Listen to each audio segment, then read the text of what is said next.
¿Estamos aquí todos para continuar? ¿Dónde habíamos quedado? Voy a compartir nuevamente Menti. ¿Se está viendo? ¿Se escucha todo? Sí, Sí. muy bien. Sí. Vamos. Perfecto.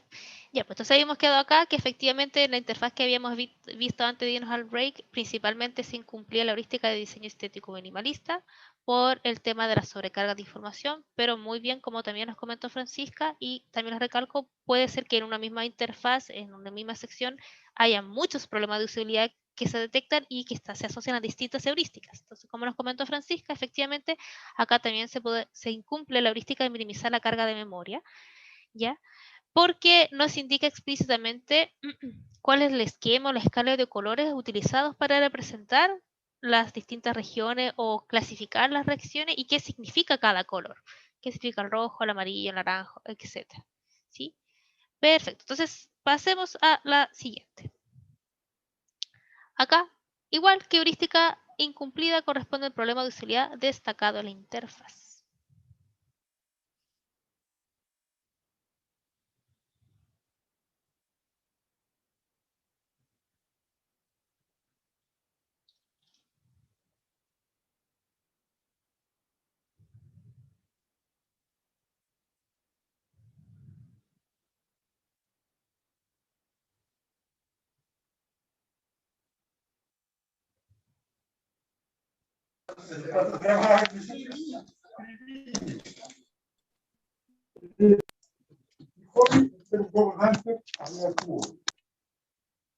Ahora sí, disculpen, veamos acá sus respuestas. Ya, aquí respuesta correcta. Efectivamente, consistencia y estándares. ¿Cierto? Veamos por qué. Veamos nuevamente la imagen. Ya, porque recuerden, tenemos que seguir las convenciones de la plataforma. Entonces, si ocupamos ciertos iconos o simbología para representar o explicar algo, ese mismo símbolo se tiene que ocupar en las otras secciones del sitio.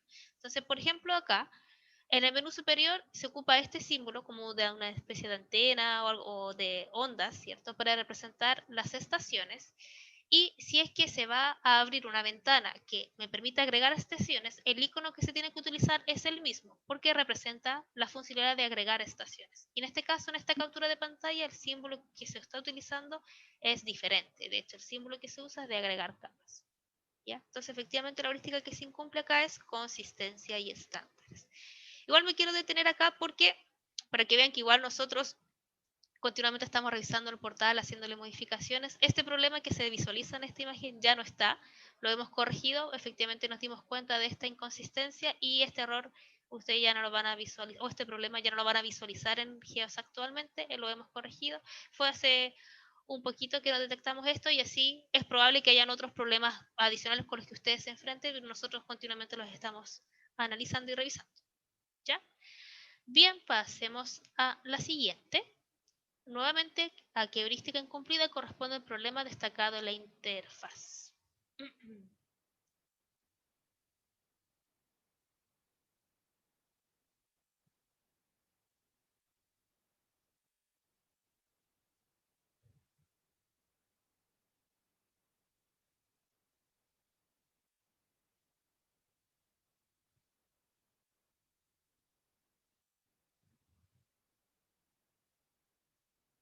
Veamos aquí sus respuestas.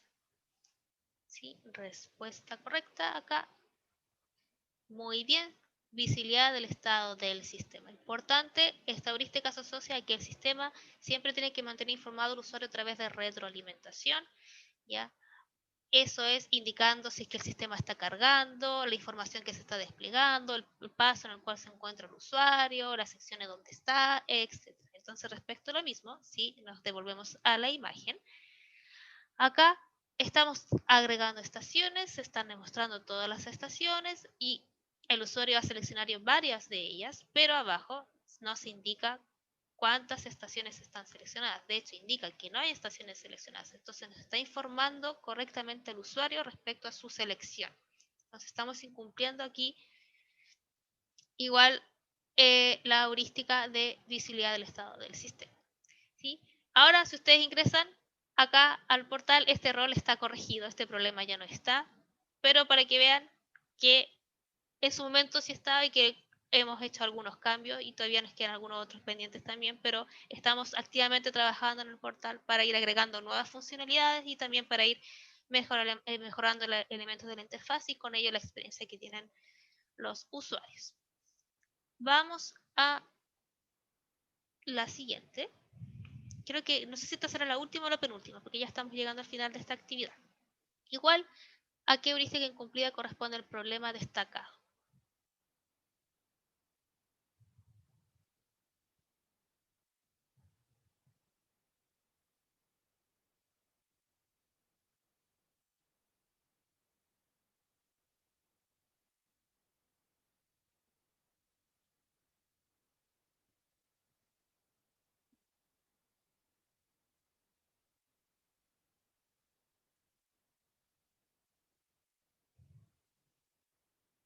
Veamos aquí sus respuestas. Escondamos la imagen. Aquí veo que puede haber confusión, es normal.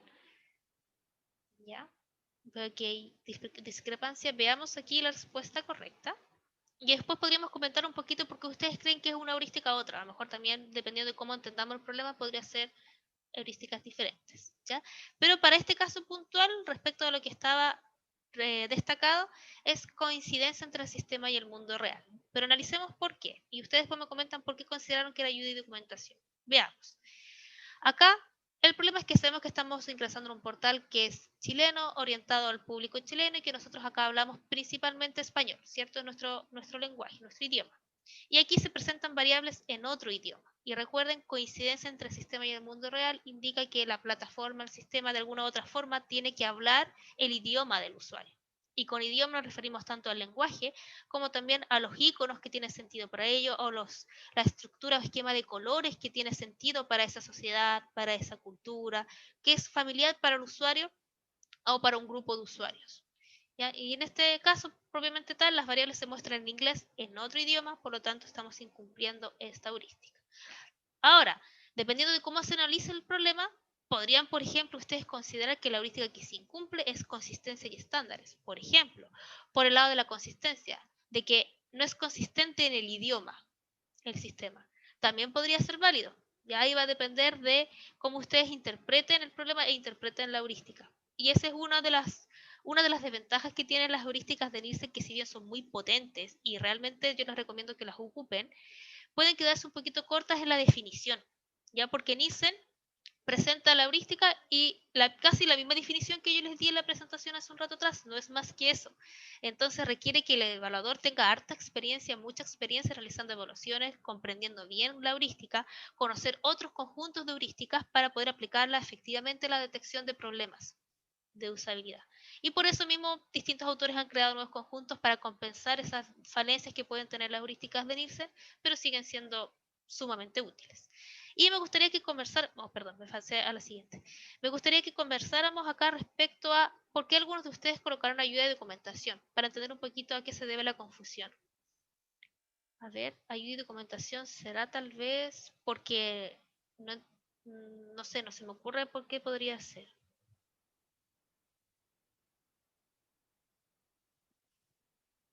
Dame un segundo, estoy viendo aquí el chat.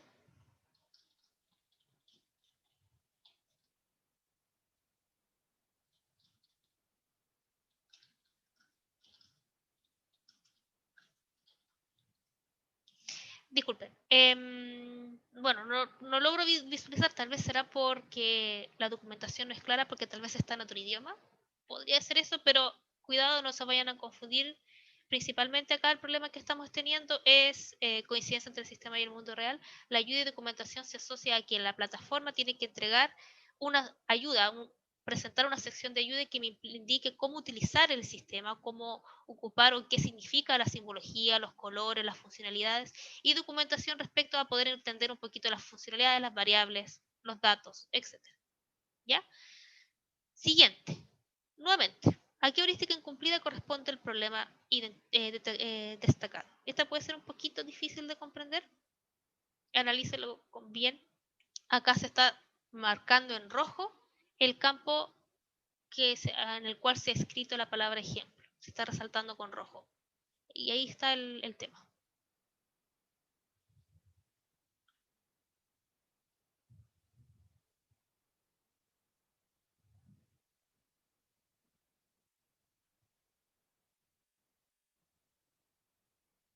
Sí, aquí Luis nos comenta que falta experiencia para reconocer las heurísticas. Sí, tienes razón, Luis.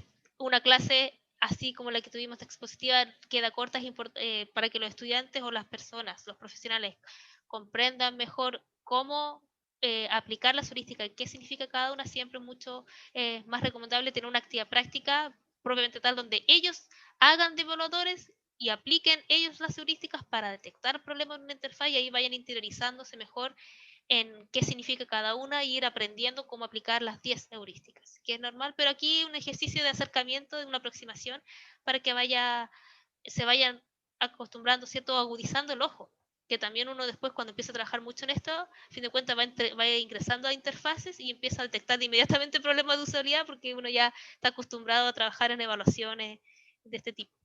Veamos acá las respuestas, perdón. Aquí veo también que hay varias confusiones. Acá, pero esto puede ser, y lo reconozco respecto al ejemplo como tal, puede ser un poquito engorroso, ¿ya? Acá marcamos que la heurística que se incumple es ayuda al usuario a reconocer, diagnosticar y recuperarse de errores. Veamos por qué. Esta heurística se asocia a que, bueno, un problema ocurrió, ¿ya? Pero el usuario tiene que poder identificar reconocer cuál fue el error, diagnosticar debido a qué ocurrió el error y cómo lo podría solucionar. Respecto a eso, si nos vamos a la imagen, acá la plataforma indica que hay un error en este campo, ¿ya? Pero, y que por ese error no se puede generar el análisis, ¿ya? Pero no sabemos realmente a qué se debe el error, si es efectivamente a un nombre que se ingresó mal u otra cosa. Aquí hay una funcionalidad más compleja y estamos tratando de corregirla en esta parte, porque no se debe a la palabra como tal que está mal escrita. El problema que hay acá es que todavía no se ha agregado un área dentro del mapa para poder generar el análisis. Entonces, acá se incumple la heurística porque el usuario concretamente no sabe reconocer cuál es el problema ni poder corregirlo. ¿Ya? El problema no está en este campo, está en que falta agregar un área para poder consultar la información y generar el análisis correspondiente y generar el gráfico correspondiente. Entonces, aquí igual podrían ser otras heurísticas, déjame ver qué pusieron ustedes acá. Marcaron también control y libertad de usuario. ¿Por qué habrán colocado esa? Ahí si ustedes me ayudan un poquito para entender. Porque la heurística de control y libertad de usuario se refiere a que el sistema permita o incluya acciones para poder hacer o rehacer acciones, volver atrás, volver o ir hacia adelante, ya salidas de emergencia o controles que le permitan al usuario tener la libertad de hacer ciertas cosas. Entonces, dada la definición de la heurística, me cuesta un poquito visualizar cómo se incumple acá. Si ustedes me escriben por ahí, podríamos a lo mejor discutir esa parte. ¿Ya? Y acá visibilidad del estado del sistema tampoco aplica mucho porque hay un error. Acá hay un problema respecto a lo que se está eh, visualizando. Ah, sí, puede ser Francisca por el tipo de imagen. Lo entiendo porque se ve chiquitita el recuadro rojo y ahí también hay que entender un poquito más el funcionamiento del panel de análisis para entender que lo que falta es agregar un área. Entonces puede ser confuso para un usuario que está recién entrando al portal. Y por eso también hay que corregirlo relativamente pronto. ¿Ya? Pasemos a... Esta creo que sí es la última de esta parte. ¿A qué heurística incumplida corresponde este problema?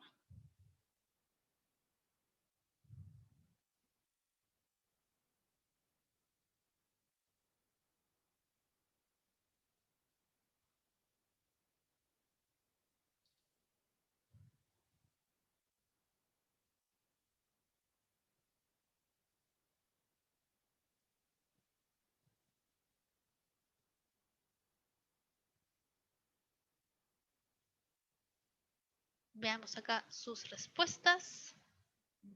Veo aquí que la mayoría se eh, tiende a prevención de errores. Veamos la respuesta correcta. Efectivamente, la heurística que se está incumpliendo aquí es prevención de errores. ¿Se incumple por qué? ¿Ya? Porque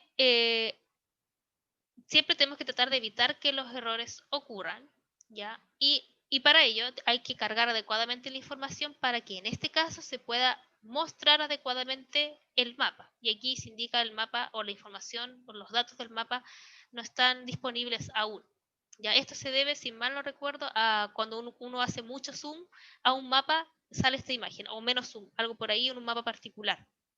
¿Ya? Y hay que evitar que los errores ocurran, para eso hay que cargar la información adecuadamente para que los mapas se puedan desplegar, o en su defecto limitar el zoom de alguna imagen puntual, sí, limitar el poder hacer cierto zoom a una imagen para que no ocurran errores como este.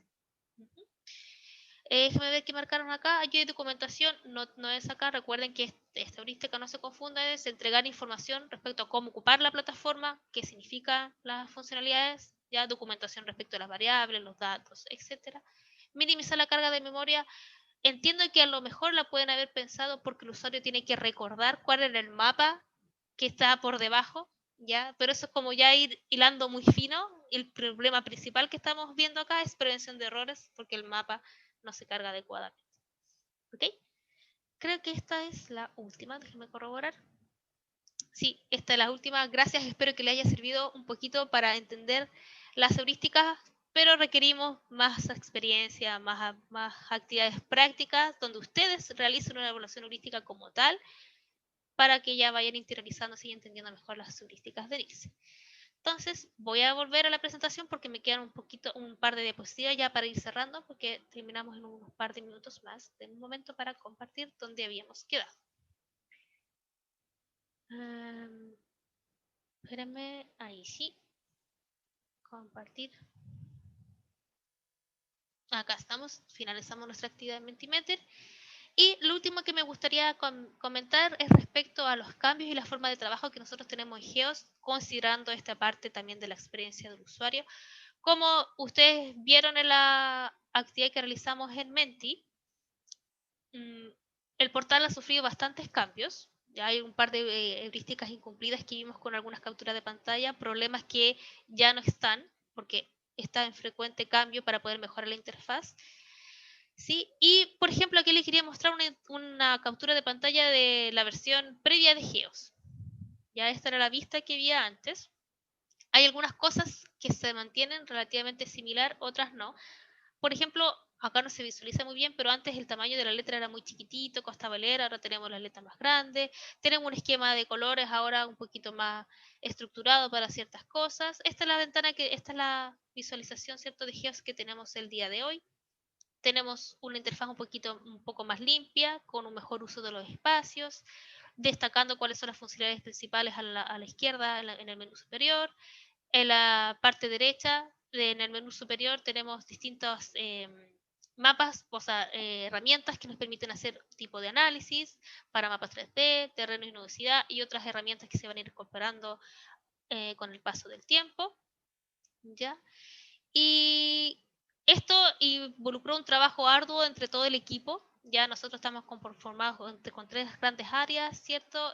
Lo que es la gestión del proyecto, el área del equipo de desarrollo y por otro lado el equipo de experiencia del usuario, donde tenemos un analista, tenemos unos diseñadoras que trabajan en esta parte para ir mejorando la experiencia del usuario y también poder ir resolviendo, ¿cierto? Considerando las necesidades de cada usuario y de cada potencial usuario también. Entonces aquí un breve diagrama, pues, que le explica un poquito la forma en que nosotros nos dividimos el trabajo y vamos avanzando.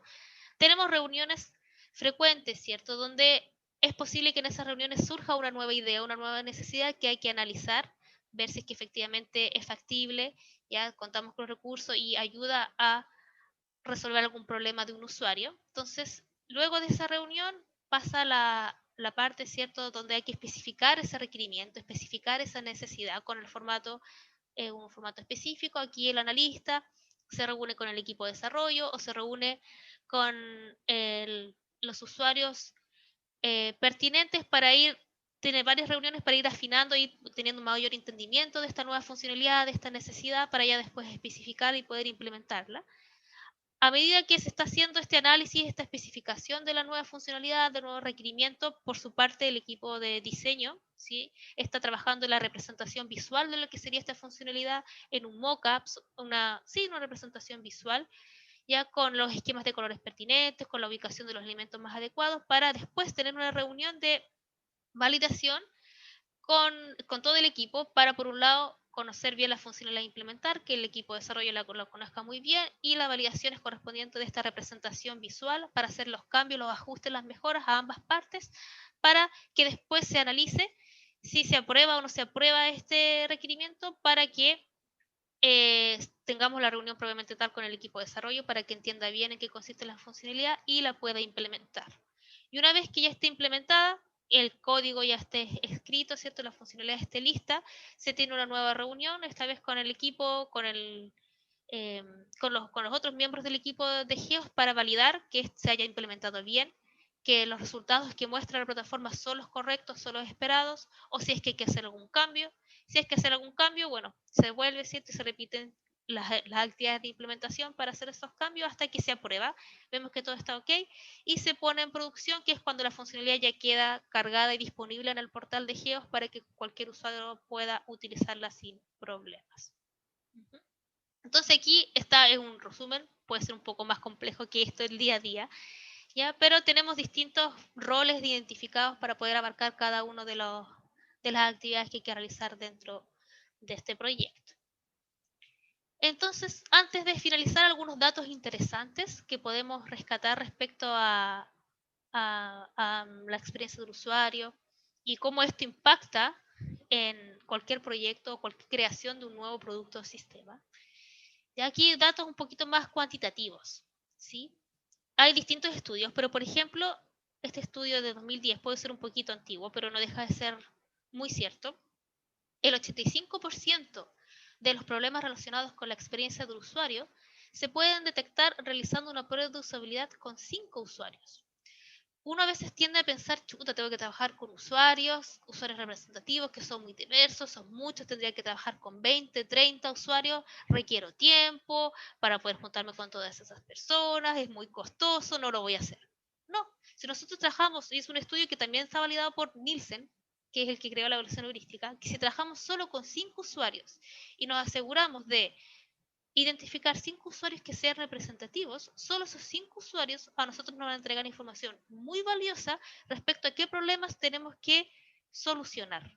Entonces no crean que esto es demasiado costoso y que nos toma mucho tiempo o demasiados usuarios. De verdad que con 5 usuarios el estudio se vuelve muy potente y podemos entregar mucha y obtener información muy valiosa que nos permita detectar problemas en la interacción, en la experiencia, funcionalidades faltantes que nos permitan mejorar la interfaz, mejorar la experiencia, las funcionalidades que entregamos.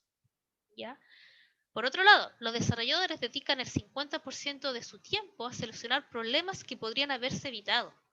¿Sí? O sea, el día de hoy el desarrollador no solamente está pensando en tengo que implementar nuevas cosas, sino que tengo que corregir cosas que quedaron mal implementadas. ¿Ya? La mitad de su tiempo se va en eso. ¿Cómo podemos minimizar este tiempo, este porcentaje?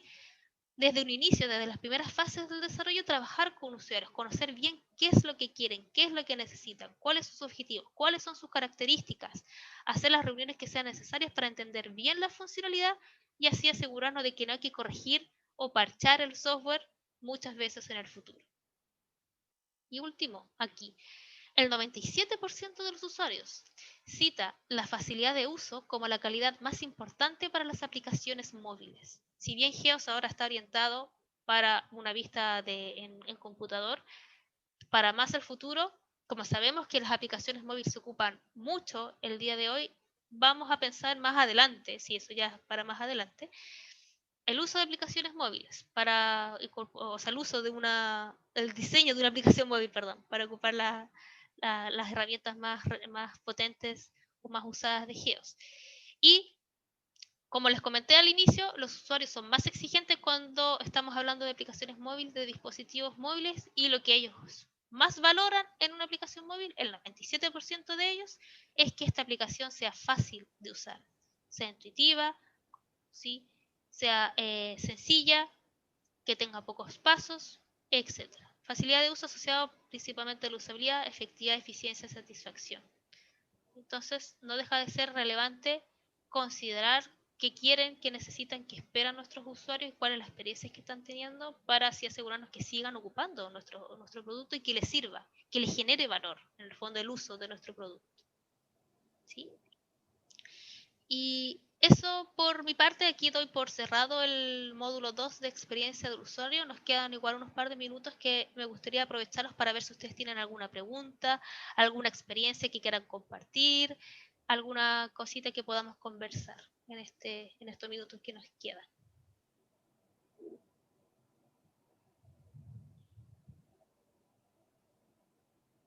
Toda retroalimentación a nosotros nos sirve bastante, tanto tal del curso, pero también de la plataforma GEOS, así que estamos aquí abiertos a cualquier comentario que ustedes nos puedan indicar. Eso no lo sé, Daniel, porque no soy el coordinador, no sé si alguien más nos podría contestar. Sí, se está grabando todo, se tiene que editar todavía, así que probablemente en el transcurso de la próxima semana nosotros la vamos a subir al Drive. Ahí está una buena respuesta.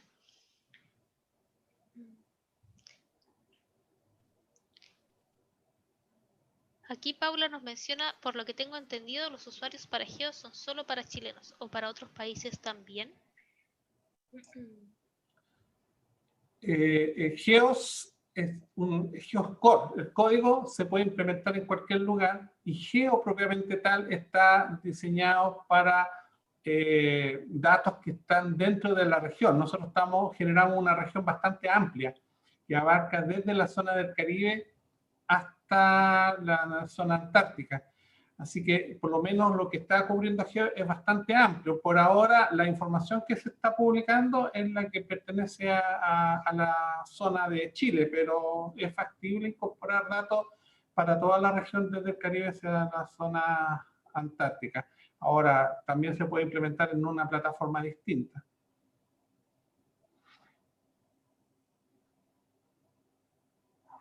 Y un par de manos levantadas, Dani. Sí, eso mismo te iba a decir, sí, que veo acá que tiene su mano levantada Eduardo. Eduardo, puedes preguntar, no hay problema. Hola, ¿cómo están? ¿Me Hola, escuchan? bien, bien. Sí, ¿se escucha? Ya, qué bueno. Yo tengo una duda grande. Yo hace un par de años atrás, justamente en la Universidad Católica de Valpo, participé de un curso de capacitación para uso de la plataforma Copernicus, de la plataforma europea de datos oceanográficos meteorológicos. La encuentro sumamente bueno, pero ya que tanto hablamos del usuario, una de las limitaciones que yo encontré a esta plataforma es que yo muchas veces, y muchos de los que hacen un poco de trabajo en tecnología y meteorología, necesitan todos los datos y no la particularidad de la pantalla, que si bien es sumamente útil, tener una pantalla y poder tener muchas capas, de pronto yo necesito el dato fuente para poder trabajar, generar mis propias series de tiempo u otro tipo de análisis, cosa que la plataforma de Copernicus en su momento, que hace ya un buen tiempo que no he ingresado a ella, no permite tener acceso, sino que es como cuando uno antes procesaba imágenes satelitales que le iba procesando una por una y era obteniendo esa información de esa forma. Entonces quisiera saber si está dentro de los planes de esta plataforma de que se puede obtener acceso al dato fuente y a la serie de datos fuentes completas para poder hacer el trabajo. Por ejemplo, en Copernicus, que la base de datos de geostrofía y de altimetría aviso, ingreso a ello y yo puedo acceder a la pantallita, pero no a todos los datos como accedía antiguamente vía un FTP. Ya, no sé si está Samuel por ahí. Si quieres la contesto yo, Miguel. Voy a responder yo. Efectivamente, nosotros tenemos considerado que se puedan descargar algunos datos desde la plataforma, específicamente que son las estaciones, ¿ya? Pero como GEOS no es dueño de toda la información que aparece en él, es probable que nosotros tengamos que coordinar con las instituciones a las cuales esta información pertenece. Me explico, por ejemplo, nosotros tenemos podríamos tener estaciones de la Dirección Meteorológica de Chile. Si la Dirección Meteorológica de Chile nos dice publiquenla, muéstrenla en los mapas, lo vamos a hacer, pero si la descarga necesitan hacerlo directamente a los servidores de ellos, nosotros no podemos hacer nada, porque no somos dueños de la información. Pero sin embargo, si existiera alguna institución que dijera, sabe que esta información es posible que la descarguen, nosotros la podemos ir almacenando y dando la autorización para que pueda hacerse esa descarga. Ahora, desde el punto de vista de los modelos, que la información es bastante más grande, necesita más espacio, en ese aspecto no tenemos la capacidad para guardar las salidas de los modelos, por lo tanto, ahí se requiere ir a las instituciones que son los dueños de los que corren el modelo propiamente tal. Pero sí está considerado colocar un punto de descarga de información que sea relevante y que pueda ser compartida. De lo contrario, en el mismo portal vamos a indicar, ¿sabe? No tenemos la autorización, diríjase a tal correo electrónico o a tal institución y ahí pida la información. Muchas gracias, Miguel. Sí, solamente agregar solamente que sí se van a poder extraer información acumulada, a lo mejor no la información con el detalle original, pero sí acumulada y series de tiempo a través de las APIs. Ya no, a lo mejor no necesariamente desde el portal la opción de exportar los datos, pero sí desde otros sistemas conectados mediante las APIs que van a tener para consulta como sistema, entre sistemas. Eso. Gracias. Veo también que Francisca... Sí, sí. ¿Puedo una última? A ver, yo trabajo también en sistema de transmisión de datos en tiempo real. Va a ser relativamente simple o van a existir requerimientos para que estos sistemas en tiempo real, que pueden ser de instituciones académicas o de instituciones privadas, poderlas sumar a este sistema y que esos datos, que se llega a todos los acuerdos, en el caso de instituciones privadas, queden disponibles en esta plataforma? Esa es la idea. Como dijo Miguel al partir el día, uno de nuestros objetivos es crear una comunidad alrededor de este portal, de este producto. Así que la respuesta no es solo es posible, es deseable, es lo que queremos, es lo que estamos buscando justamente eso, incorporar a privados y públicos que quieran compartir su información e incluso incorporar a privados que quieran usarlo sin compartir su información también y aprovechar la información pública, mezclarla con la privada para hacer análisis cruzados de datos y mejorar su toma de decisiones también, totalmente válido, pero sí, es lo que buscamos. Justamente a eso apuntaba, porque de qué forma se pueden hacer cruces de módulos, y si yo tengo, por ejemplo, una boya de un privado, y tengo los datos de tiempo real, más de alerta, de poder extraer información de la plataforma Geos, y que esta información sea cotejable con la información en tiempo real, y viceversa. Cualquier persona puede obtener acceso a esta información de privado.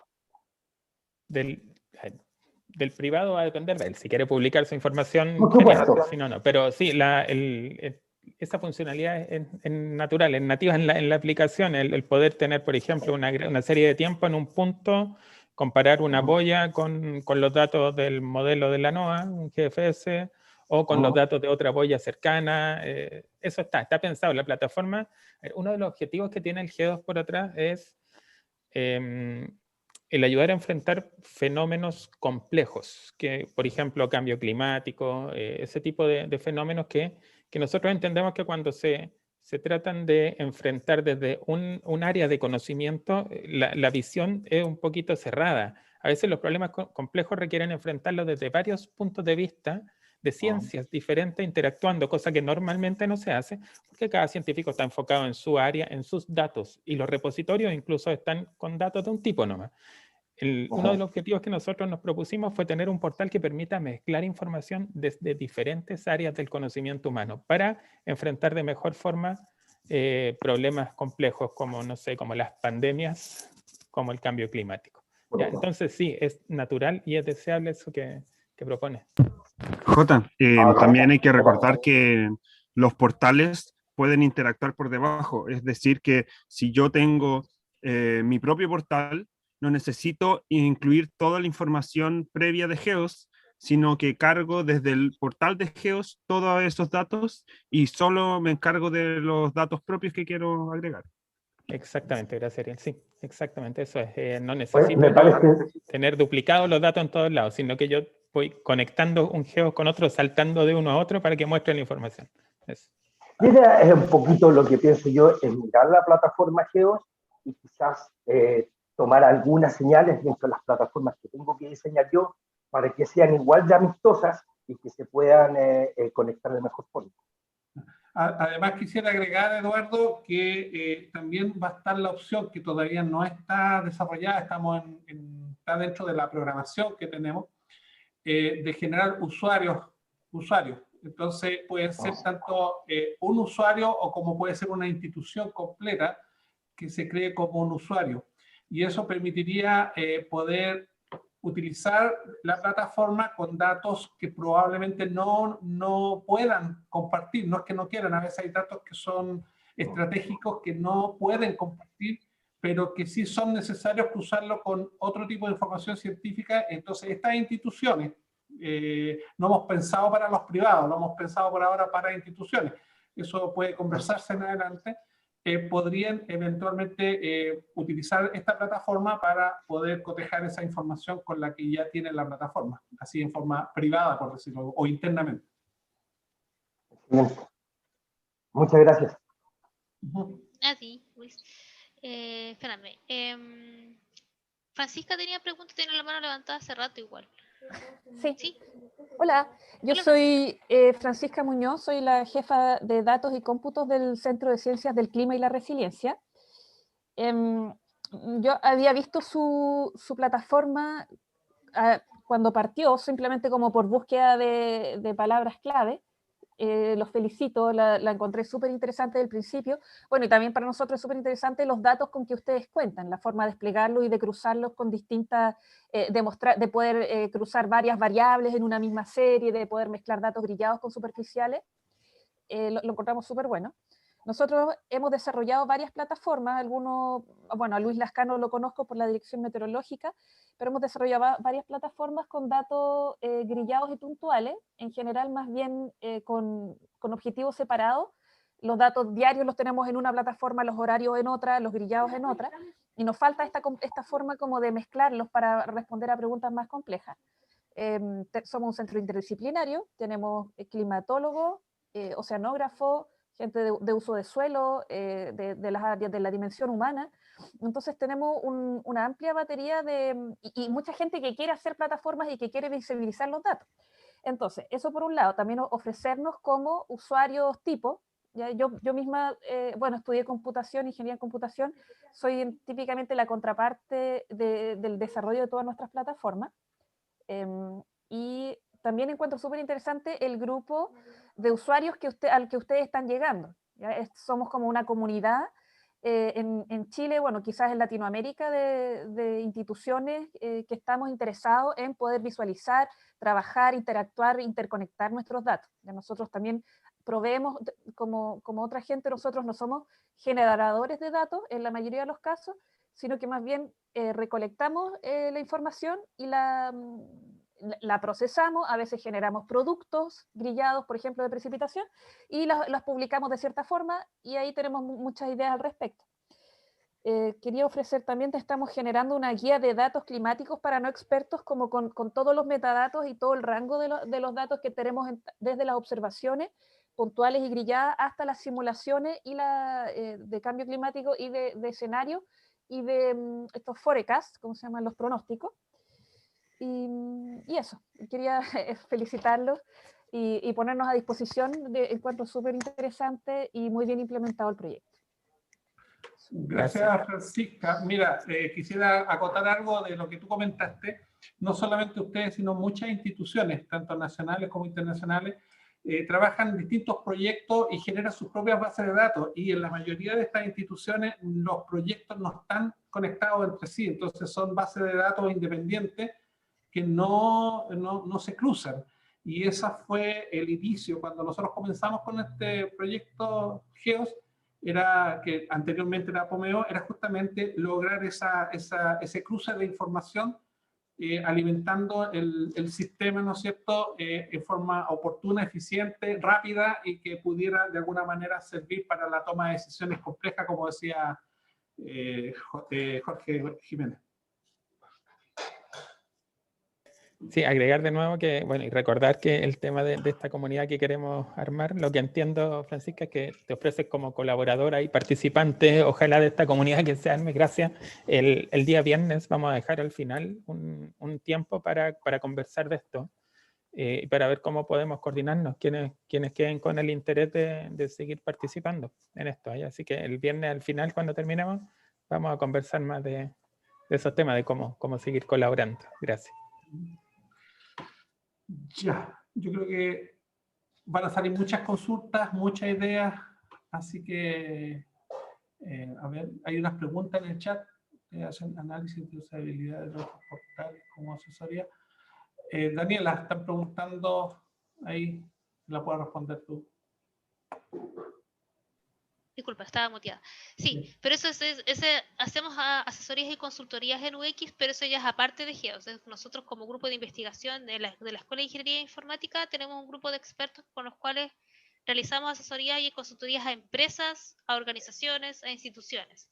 Entonces, claro, si ustedes consideran interesante o necesario hacer una asesoría a algún portal, algún producto software en general, nosotros estamos disponibles, ¿cierto?, para hacer ese tipo de actividades con ustedes. Ya, entonces como les decía yo, muchas gracias Daniela por la presentación, fue muy clara, muy didáctica, así que te lo agradecemos un montón. Para seguir con la programación, ahora va a continuar Jorge Jiménez nuevamente, que a él lo van a soñar con él de aquí al viernes, así que va a continuar hablando sobre los conceptos y los componentes que tiene el GEOS. Adelante, Jorge. Gracias, Miguel. Jota, una cosa, y ¿Sí? preguntas para ti en el de la memoria, de cuánto memoria consume. Ya. Y de los datos, creo. Sistema de validación de datos. ¿Cuál es el sistema de validación de datos ingresados en la plataforma cuando esta información le ingresa a uno mismo? Los módulos de ingreso de datos, a ver, depende del origen de los datos, hay dos formas de hacerlo. Entonces, hay una que es manual, digamos, donde hay que programar un importador de datos y ocupar las APIs del GEOS para inyectarle los datos que uno está descargando. Entonces, la validación de esos datos queda a cargo de quien está programándola, ¿ya? Y quien es el experto de esos datos. Y los que son configurables, se permiten algunas validaciones dentro de la configuración. No está hecho que valide completo, más allá de rango, de cosas. Así que lo vamos a ver en más detalle entre mañana y la importación entre el jueves y el viernes. Va a ver en más detalle eso. Así que ahí esas dudas se van a aclarar más. Yo quisiera agregar algo ahí, Jota, sobre el tema de la validación de datos, porque siempre es concurrente esa pregunta. GEOS no es el dueño de los datos, solamente es un visualizador y nosotros esperamos contar con el aporte o el apoyo, ¿no es cierto?, de las instituciones que son los dueños de los datos para que aseguren que la calidad del dato sea la correcta. Sabemos que siempre hay algunos problemas, a veces las estaciones, por ejemplo, en el caso de las estaciones se caen o generan error. Lo que nosotros podemos hacer y lo que tenemos pensado hacer es bajar la estación mientras el problema se produce, pero la corrección o la información que nosotros vamos a publicar va a tener el respaldo, ¿no es cierto?, de la institución que es la dueña del dato y que por lo demás aparece ahí en la información adicional donde se señala quién es el dueño y cada cuánto tiempo se va a actualizar la información, todo eso que lo estamos completando todavía, es un trabajo que nos queda por delante. Pero va a salir a quien reclamarle cuando los datos estén malos. Claro, esa es la idea. Claro. Y la otra pregunta, perdón, la cantidad de memoria que se necesita supongo que en el servidor. En realidad, voy a contestarlo los dos. En el servidor va a depender de la carga que tengan, de la cantidad de usuarios. Ahora, está diseñado el GEOS, la parte backend del GEOS, como sistemas stateless. No manejan sesiones de usuario que se almacenan en memoria de servidor. O sea, son sistemas de estos sin memoria. Hay una invocación a un servicio y se olvida. Más allá de la memoria que va a tener persistente en repositorio base de datos, obviamente. Pero eso significa que la escalabilidad del sistema es mucho más alta, la escalabilidad horizontal del sistema. Y tiene mucho menos consumo de recursos, especialmente de memoria. Entonces, todo esto es para decir que ocupa poca memoria. Un servidor con 16 gigas puede perfectamente atender no sé, serán 50 usuarios concurrentes, 100 usuarios concurrentes, dependiendo de nuevo del tipo de consulta, el tipo de uso que van a hacer, porque acá va a depender de los datos que estén atrás. Por ejemplo, hacer una consulta sobre una variable, una capa de matriz de datos, una capa grillada, una serie de tiempo muy larga es muy lento. Eso consume mucho. ¿Por qué? Porque cada momento del tiempo va quedando guardado en el repositorio como un archivo netcdf o grip2 diferente. Entonces, cada punto de la serie de tiempo para una variable tiene que abrir el archivo, interpolar o encontrar el punto más cercano, algún método de interpolación, y con eso ir obteniendo cada punto. Entonces, eso puede ser lento, pero va a ocupar CPU más que memoria, porque va a ir abriendo y cerrando archivos. ¿Ya? Entonces, el uso de memoria no es tanto, sí, ojalá hartos core, harta CPU y un buen procesador, si es que, o buenos procesadores, si es que pueden contar con eso, más que la memoria. El usuario final, ok. Estaban preguntando por el usuario final. Corre en el browser, en el navegador. No va a correr en Internet Explorer, ya nada corre en eso, obviamente, pero en navegadores modernos sí se va a ejecutar bien. Es bastante la carga que se ejecuta en el propio computador del usuario. Ayer les comenté que los datos de estos de matrices, los datos grillados se trae la matriz completa para el área que está viendo con la resolución original en la mayoría de los casos. Cuando es demasiado alta, se salta punto por medio, por ejemplo. Y toda la operación de pintado y algunos cálculos, por ejemplo, de algunas interpolaciones, por ejemplo, las va a hacer ocupando los recursos del computador del usuario final, no en el servidor. Entonces, eso hace que no corra esto, que no se ejecute bien en cualquier computador. Necesita también ser un computador más o menos moderno. De nuevo, la memoria no es quizás lo principal acá. 8 GB en RAM yo creo que para que corra bien. Y hay algunos temas que están dependiendo de la aceleración gráfica. No sé si se acuerdan ayer los gráficos en 3 dimensiones, por ejemplo, incluso el visualizador shader también. Entonces sí, alguna buena capacidad gráfica de una tarjeta gráfica decente, ni siquiera de las mejores para nada, pero sí algo que funcione. No tiene que ser un gamer, pero sí un computador más o menos moderno. ¿Ya? Eso, no sé si responde bien la pregunta, pero siempre va a depender harto del uso que se le dé. De una mano levantada ahí, Jorge Ramos.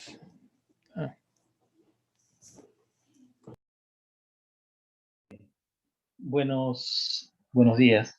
Quería hacer una consulta. La implementación de un nuevo GEOS, obviamente en un servidor nuevo, diferente al de ustedes,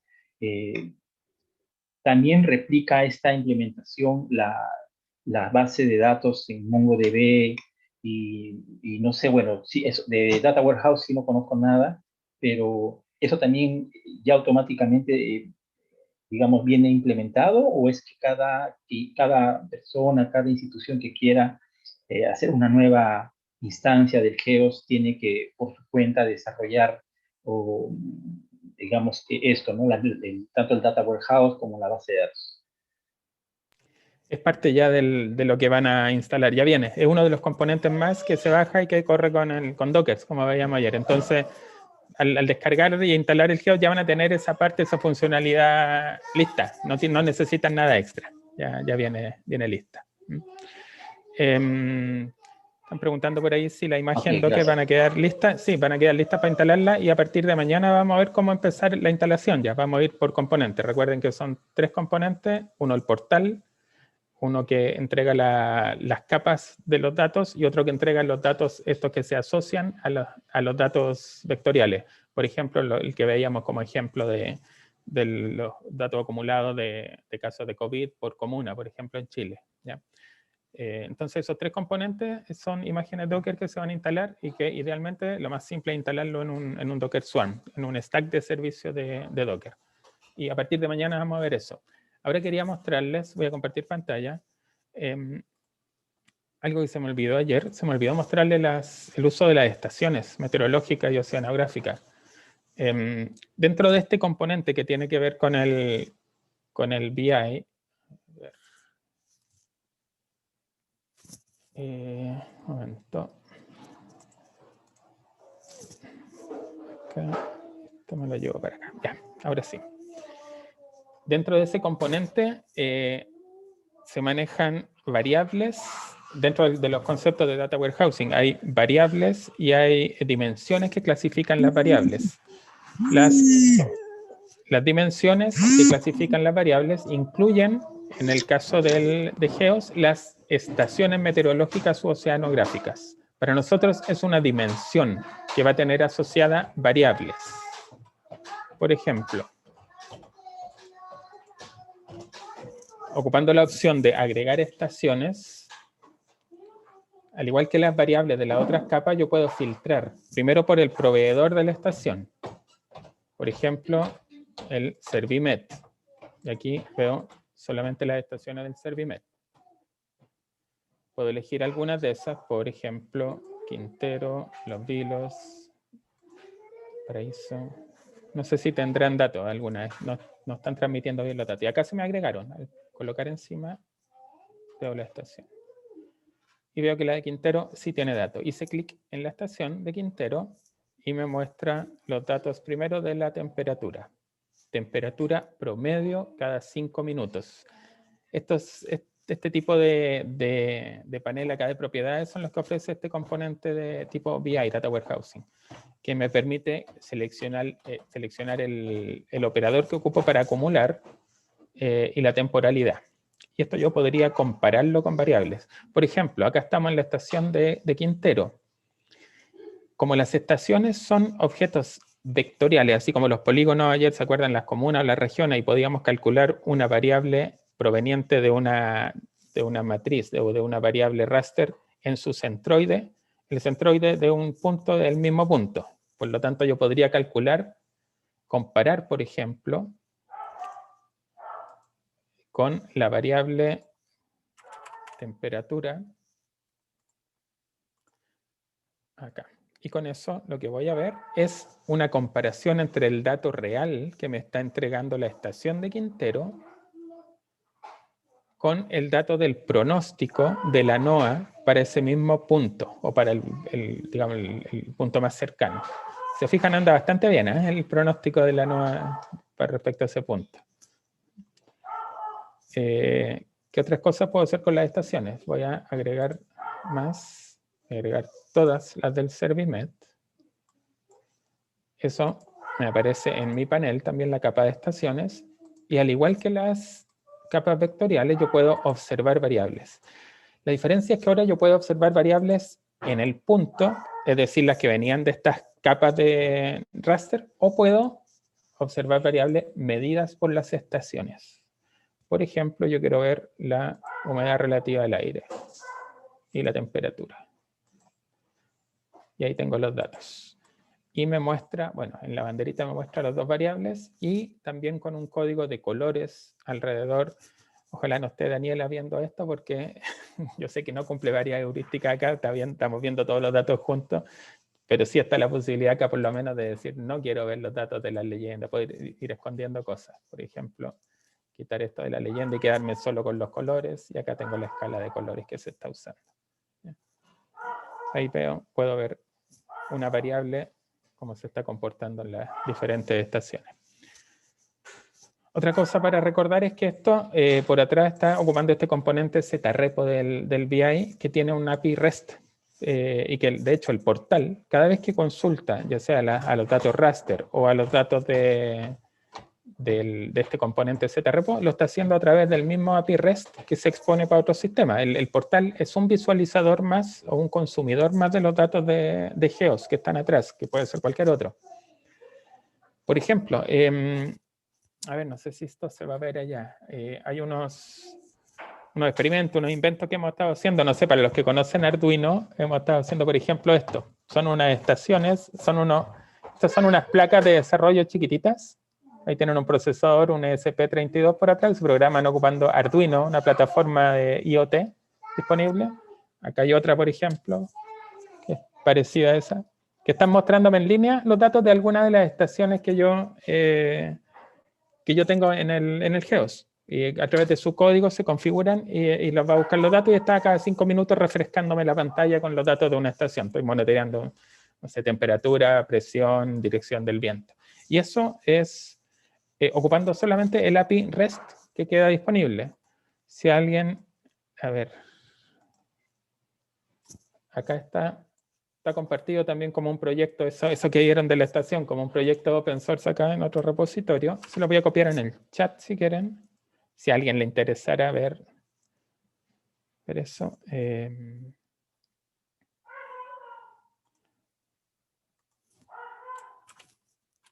Ahí copié el link si alguien quiere entrar a ver el código de cómo están hechos eso. Está hecho para un par de tarjetas de desarrollo que vienen con una de estas pantallas de tinta electrónica. Si a alguien le interesa verlo, están ahí, ¿ya? Eso por el lado de las estaciones. El día viernes vamos a ver más detalle cómo cargar datos a estaciones y a los datos asociados a los polígonos o a otros elementos vectoriales.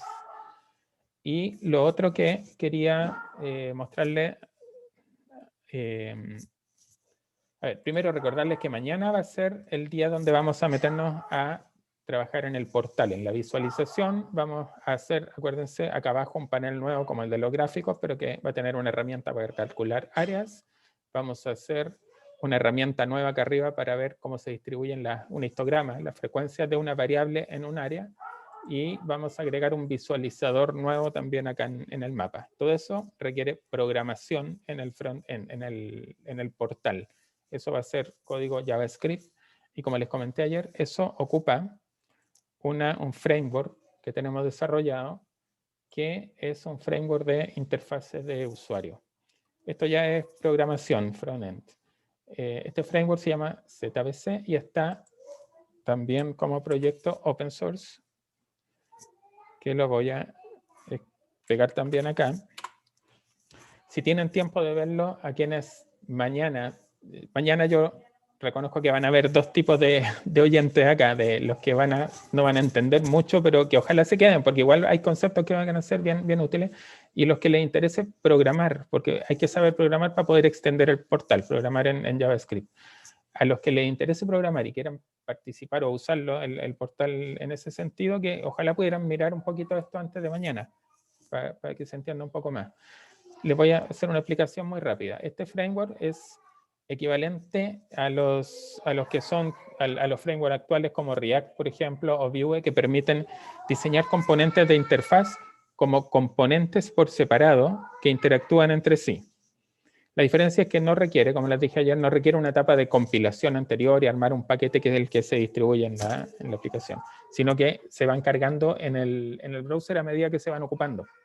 Y gracias a eso me permite hacer un patrón de diseño de plugins. Es decir, yo puedo agregar funcionalidades nuevas como pedacitos del portal, como componentes, por ejemplo, cuando yo quiero que aparezca algo acá, un componente nuevo que se incrusta dentro de este espacio y que sigue un cierto protocolo de propiedades y eventos que le va a avisar al portal, y con eso puede jugar dentro del ambiente que le provee el portal de Geos. Y eso me permite acá adentro, y ocupando las APIs REST que están hacia el backend, hacer cualquier cosa que yo pueda programar y meter en un cuadrito acá, incluso con APIs REST hacia cualquier otro servicio. Yo podría mostrar cosas acá o en el panel de acá abajo. ¿Ya? Entonces, la forma de extenderlo es muy amplia, muy abierta, pero requiere seguir este protocolo, usar este framework. Acá este framework tiene una página de documentación que está con demos, con demostraciones aquí mismo. Hay una introducción, cada componente tiene un archivo HTML, sigue el patrón de diseño del Model View Controller, pero sin la parte model. Es un view y un controller, es decir, hay un componente que es la vista, el cómo quiero que se vea, y otro que le da la lógica de interacción con el usuario. El componente que es la vista es una sección de HTML, que puede partir con un div o con cualquier componente HTML. Esto ocupa Bootstrap por abajo para el layout de las filas, columnas. Y hay un componente JavaScript que es el que le da la lógica de qué es lo que tiene que hacer. Por ejemplo, si yo escribo acá, yo soy J, acá me responde Hello J. ¿Cómo funciona esto? Bueno, acá está la parte de cómo se está visualizando este componente. Y acá está responde a un evento. la clase controladora extiende siempre a ocupa programación orientada a objetos, bastante de extensión acá, herencia. Y una regla de nombres, cuando el componente que se llama name, en realidad que tiene el ID name, dispara el evento change, ejecute este código. Y ahí ocupa el componente que se llama output con la propiedad text y le asigna lo que tenía el componente name como value. O sea, el componente output, su propiedad text por abajo, que es lo que muestra, ocupa desde el componente name la propiedad value, que va a ser el valor ingresado por acá por el usuario. Esa es la forma en que va interactuando esto. Entonces, aquí un poquito de explicación de la arquitectura, de cómo está hecho este framework. Algunos componentes básicos, botones, listas de selección.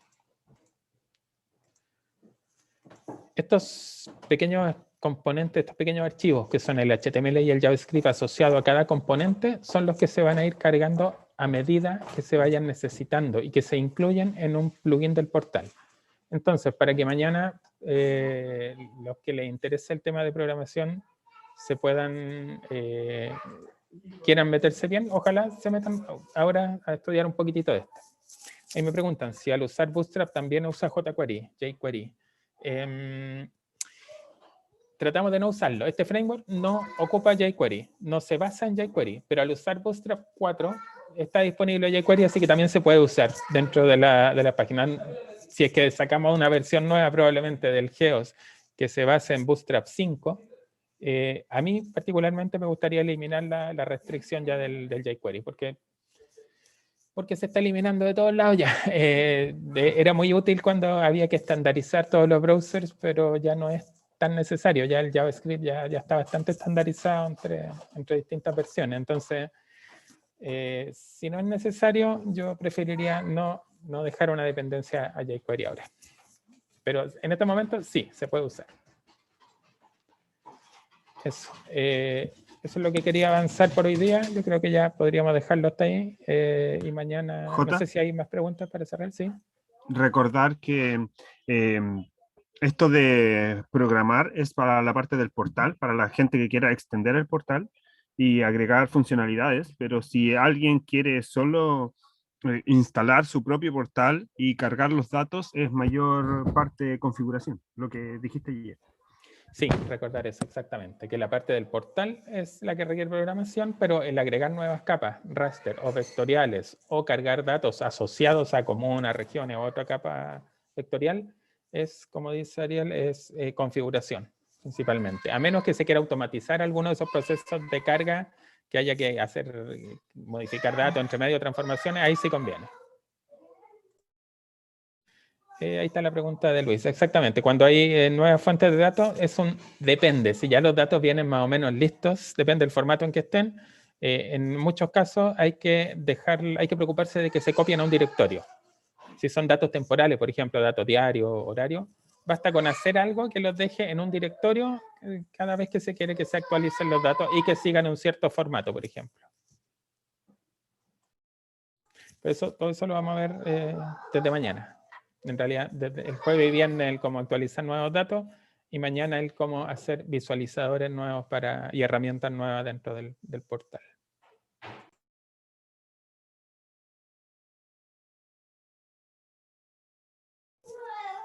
Bueno, Miguel, ¿algo más para cerrar hoy día?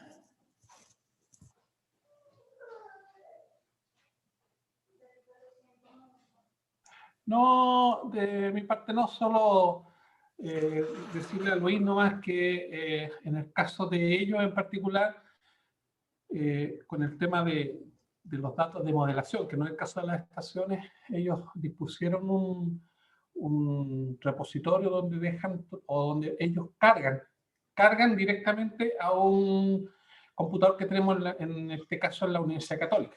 Entonces, el proceso es desde la DMC, que cargan todos los días sagradamente a un horario, se sube esa información y posteriormente eso se va a poder subir al portal. Lo otro es ir a consultar, que serían las dos formas. Ir desde el portal a consultar los datos, o la otra es que del portal los disponibilicen para por el problema de las seguridades, porque a veces la seguridad no permite que un externo vaya dentro de un servidor a buscar datos porque por el tema de los virus. Entonces es más fácil que ese servidor deposite en algún lugar la información y el portal la pueda rescatar desde ahí. Así que existen las dos opciones. Nada más quería aclarar eso. Exactamente, sí. Muy bien. Sí. Y lo otro, bueno, sería ya hasta mañana a las 9 de la mañana. Nos estaríamos juntando. Ahí los va a hacer sufrir nuevamente Jorge con ya la parte más dura de lo que es la programación de GEOS. Así que nos estaríamos viendo, si Dios quiere, mañana a las 9 de la mañana. Muchas gracias a todos. Muchas gracias. Excelente jornada.